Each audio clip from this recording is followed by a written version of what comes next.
So ఎవరు దేవుడు ఎవరు బండ అని చెప్పి రాశారు కదా, అది బాగుందంటారు. చాలా మంచి పీస్ అండి అది. అంటే భక్తులు ఆస్తికులు కూడా మెచ్చుకునే పాయింట్.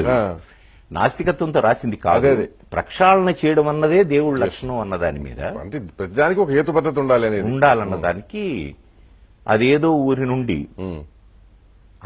ఊరి నుండి మహాశిల్పి వచ్చాడు, మరేదో ఊరి నుండి పెద్ద బండ తెచ్చాడు, 6 అడుగులు కొలత పెట్టి బండను ఖండించాడు, మిగిలిన 3 అడుగుల ముక్కను పక్కకు తోసేశాడు. 6 అడుగుల బండేమో విగ్రహమై వెలిసింది, 3 అడుగుల ముక్క బండ చాకిరేవు చేరింది. కంపు కంపు మనసులన్నీ దేవుని ఎదుట నిలిచాయి, కంపు కొట్టే బట్టలన్నీ బండ చుట్టూ పేరాయి. గొంతెమ్మ కోర్కెల గొంతులన్నీ తీర్థంతో తడిశాయి, మురికి మరకల బట్టలన్నీ నీటిలో ములిగాయి. అర్థం గాని స్తోత్రాలతో పూజారి భక్తి శ్రద్ధలు, చాకలి నోటి వెంట ఇస్సు ఇస్సు శబ్దాలు.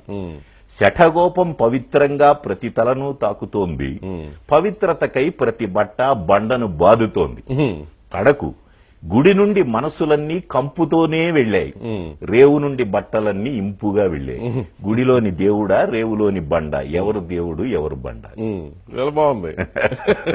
అది ఎవ్రీబడి అప్రిషియేట్స్ ఇట్.